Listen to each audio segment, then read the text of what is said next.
Bien, donc on vient de voir le champ du possible. Moi, je vais plutôt vous parler du champ du réel, c'est-à-dire comment on s'est attelé à faire des choses avec de l'IA générative chez Monoprix à un moment très particulier de notre histoire. Donc, je suis Patrick Guimet, je m'occupe de la relation client chez Monoprix. Je pilote donc les centres de contact, la modération sur les réseaux sociaux et le recueil de satisfaction au travers soit du radar NPS, soit de baromètres de satisfaction qui permettent de monitorer toute l'expérience client. Donc de la donnée, on en a énormément, des interactions directes avec les clients, on en a énormément, essentiellement d'ailleurs des interactions à distance, donc digitales pour la plupart. Beaucoup de données, beaucoup de choses à faire avec des coûts qui sont quand même relativement élevés. 2023, c'est l'arrivée de ChatGPT, on en parle de plus en plus. Monoprix appartient au groupe Casino, c'est un grand groupe, il y a 300 000 collaborateurs dans le groupe, et on a une envie d'en être quelque part. Et donc, on a une direction générale qui nous demande immédiatement à nous, relations clients, de nous emparer du sujet, comme il l'a demandé à la direction de la transformation de manière générale, mais plus spécifiquement à la partie relations clients, parce qu'il y a une espèce de confusion entre chat GPT et le chat que nous opérons sur nos sites. Et je pense qu'énormément d'entreprises ont eu ce type de réaction. Donc là, on est déjà très concret, c'est-à-dire qu'on se dit finalement on vient vers nous, alors que ce n'est pas forcément nous qui allons être les premiers utilisateurs, et on le voit bien dans tout ce qui nous a été présenté à l'instant, il y a un champ du possible qui est extrêmement vaste. N'empêche que il a bien fallu qu'on s'en empare, parce qu'on sentait bien qu'il se passait quelque chose quand même dans notre univers, et c'était certes sur un segment très particulier, mais il fallait qu'on s'en empare et qu'on fasse quelque chose autour de ça. Pourquoi un moment particulier pour Monoprix 2023 ? Je disais qu'on appartenait au groupe Casino. Groupe Casino, 300 000 collaborateurs à l'époque. Aujourd'hui, on est 25 000. Le groupe s'est effondré sur le plan financier et l'explosion du groupe Casino, c'est en 2023 que tout s'écroule. Alors le côté, la pépite Monoprix, on fait des choses, on défriche des territoires, on va vraiment chercher à surprendre nos clients. On veut bien sûr continuer à le faire, mais on n'a plus du tout les mêmes moyens. On n'a pas du tout la même capacité à prendre du temps. Quand vous courez après une cache, vous n'êtes pas en train de dire « nous, on va faire un POC ». La direction de la transformation qui avait des tas de projets, des roadmaps dans tous les sens, comme vous devez en avoir dans toutes vos entreprises, eh bien, ça tombe forcément à l'eau. Oui, on verra ça plus tard. On verra ça plus tard, il faut faire des choses, on fera ça plus tard, mais qu'est-ce qu'on fait finalement, ça nous a vraiment amené à nous poser des questions qu'on n'avait pas l'habitude de se poser chez Monoprix, à se poser des questions de pauvres, c'est-à-dire de se dire mais qu'est-ce qu'on fait pour faire des choses. Et d'autant plus dans un métier comme la relation client, qui a une particularité dans toutes les entreprises, c'est que comme c'est cher et que ça ne parle que des problèmes, globalement, on n'a pas très envie d'en parler et de mettre de l'argent dessus. Donc, face à ça, une pression, une injonction à faire quelque chose, l'idée qu'il y a une transformation majeure, l'idée c'est de ne pas rater le train, et pas d'argent. Donc, il a bien fallu trouver des solutions. Alors, on a oublié tout ce qui était... Alors, je participais, comme plein de gens, je suppose, à des tas de rencontres de ce type-là, des rencontres un peu plus grandes, on a parlé du Vivatech, etc. On rencontrait des tas de personnes qui nous disaient l'IA, tout le monde en parle, mais personne n'a rien fait, mais nous, on l'a fait. Alors des prestataires comme ça, j'en ai vu, mais des dizaines qui nous disaient qu'ils avaient craqué le point. Bon, en gros, ils avaient rajouté une petite fonctionnalité, souvent complètement en désaccord avec leur métier de base. Et donc, j'ai vu des outils de reporting qui faisaient de la réponse aux clients. Pourquoi tout d'un coup cet outil de reporting se mettait à produire de la réponse ? Parce que la fonctionnalité, la technologie le permet.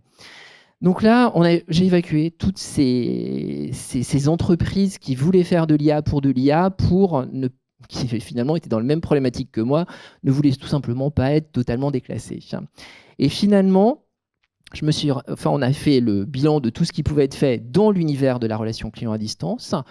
On sait qu'on peut faire plein de choses, hein. On peut assister des agents, on peut faire de la réponse automatique par chat, on peut orienter mieux les flux en comprenant directement la question du client et en l'envoyant vers la bonne compétence. On peut améliorer nos reportings et améliorer l'analyse sémantique. Donc il y a tout un champ du possible. On a regardé quelles étaient les 2 plus grosses problématiques qu'on avait au sein de la relation client de Monoprix. Il y en avait 2. Il y avait la réponse automatique. On avait un chat, mais qui était franchement mauvais.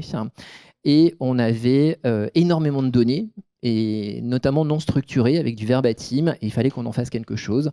Et on a donc décidé de se lancer dans ces 2 projets, en allant non pas chercher des grands de la big tech aux États-Unis, mais en prenant les partenaires avec lesquels on travaillait de longue date. Donc le chat, on l'a construit avec Armatis, qui est notre partenaire de relations clients depuis 2003. Donc ça fait plus de 20 ans qui nous accompagne. Et on a choisi de développer l'analyse sémantique avec Goodays, ex-Critizer, avec qui on a co-développé une fonctionnalité. Donc on s'est rassemblé avec des personnes, on s'est associé à des personnes avec lesquelles on avait déjà énormément de choses en commun, donc pas mal de flux qui étaient tirés. Ils avaient déjà accès à nos données. Et ensuite, on les connaissait bien, ils nous connaissaient bien, et on a pu co-créer et fabriquer des choses avec eux. Donc, côté chatbot, on a mis de l'IA générative là où elle était nécessaire, pas forcément partout. Donc, on a un chatbot hybride. Donc, si c'est pour donner simplement l'état d'une commande, l'important, c'est que la donnée, on aille la chercher dans une API et qu'on la présente au client. On n'a pas forcément besoin d'une compréhension extrêmement complexe de quelque chose. Vous avez l'information ou vous ne l'avez pas. Si vous l'avez, vous la présentez.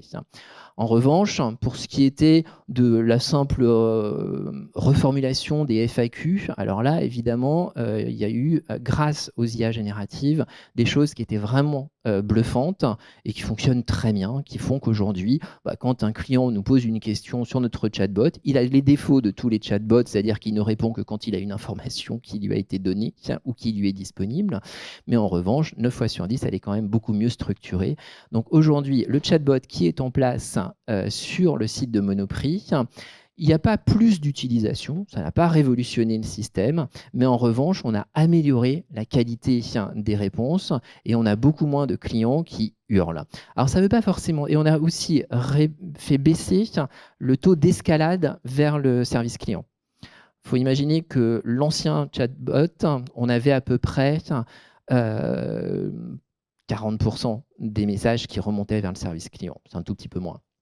Aujourd'hui, on est autour de 13, 15, plus proche de 13. Donc, c'est vraiment une large amélioration grâce à ces technologies-là. Deuxième aspect, sur la partie analyse sémantique, je pense que comme beaucoup de personnes qui ont accès à des verbatim, on s'est dit, on va demander à ChatGPT de nous faire des synthèses. On balance toutes les données brutes et on lui dit, dis-moi ce que les clients me disent. Ça ne marche pas du tout, parce que c'est beaucoup trop générique. Et s'il n'y a pas de ciblage particulier, eh bien, ça ne sortira rien d'intéressant. Donc là, on a fait pareil que pour la partie chatbot. Avec Goodays, on s'est intéressé à là où l'intelligence artificielle était réellement nécessaire. Donc il y avait tout d'abord, on a travaillé sans IA particulière, c'est des algorithmes basiques.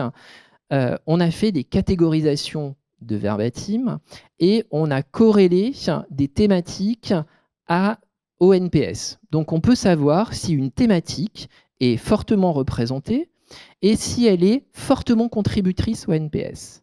À partir de là, on a pu définir les grandes priorités et prendre ces bulles où il y avait des verbatims à l'intérieur, les basculer à l'intérieur d'un moteur d'analyse sémantique mu par une IA générative. Et là, on a eu des choses intéressantes qui sont sorties. Des choses vraiment très intéressantes parce que c'était ciblé. Donc les rapports d'irritants, ils avaient du sens. Ils permettaient d'avoir les thématiques abordées, le pourcentage d'occurrences d'occurrence du sujet, et il permettait également de donner des exemples précis du verbatim pour illustrer. Ça nous a permis de découvrir des choses basiques, mais qu'on n'avait pas en tête. Bien sûr, l'agencement, la propreté du magasin, vous imaginez bien qu'il y a des personnes qui vont nous dire que notre magasin, il est mal agencé ou pas propre, on le sait. Mais on s'attend plutôt à la circulation dans les rayons ou une vraie saleté. On s'est rendu compte qu'un des sujets qu'on n'avait pas du tout en tête, c'était le sol qui colle. Quand vous rentrez dans un magasin, il n'y a rien de pire. Vous avez le magasin qui colle, ça donne une impression de saleté qui est absolument incroyable. Et en fait, ce sol qui colle, c'est pas forcément ça peut être un magasin qui est mal entretenu, malheureusement, mais c'est aussi, et le plus souvent, quand le magasin est très bien géré, et que c'est le produit d'entretien qui colle. Et donc c'est le matin où on a ce type de choses. C'est tout bête, mais on ne l'avait pas dans le scope, parce que les verbatims, on les avait catégorisés complètement différemment. Là, l'IA nous a sorti un insight hyper pragmatique sur lequel on a pu agir derrière. Et j'ai moi aussi dépassé mon temps. Merci à tous.